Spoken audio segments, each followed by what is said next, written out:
So yesterday we read the story of Ananias and Sapphira in Acts chapter 5, verses 1 through 11. All right, so we're going to talk about the deception, how they lied not only to Peter, but to the Holy Spirit. So here's what's taking place contextually.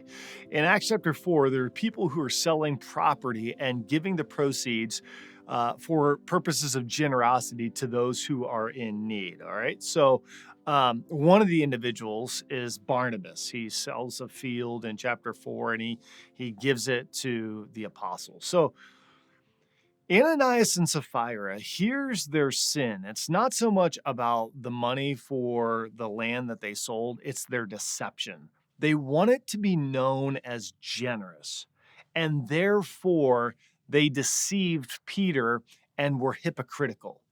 And here's something that really speaks to me. It's easy to be a hypocrite. At least it is in my life. It's easy to say one thing and then to do another thing, to be an actor, to kind of play what it means to be generous or to be righteous or to put on a false front in front of people, especially believers or people that we're trying to impress.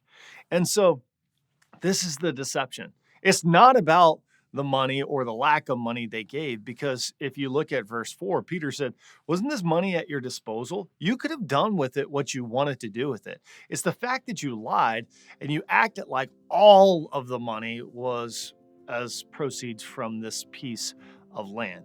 It's a really bigger issue than money when we look at the deception of Ananias and Sapphira. So I think it begs the question for you and me, where are we being hypocritical in our lives? Where is there this ever-increasing gap between what we say and what we do? And how might the Holy Spirit say, you know what, let's be honest, let's be truthful, let's be those kinds of individuals. Why?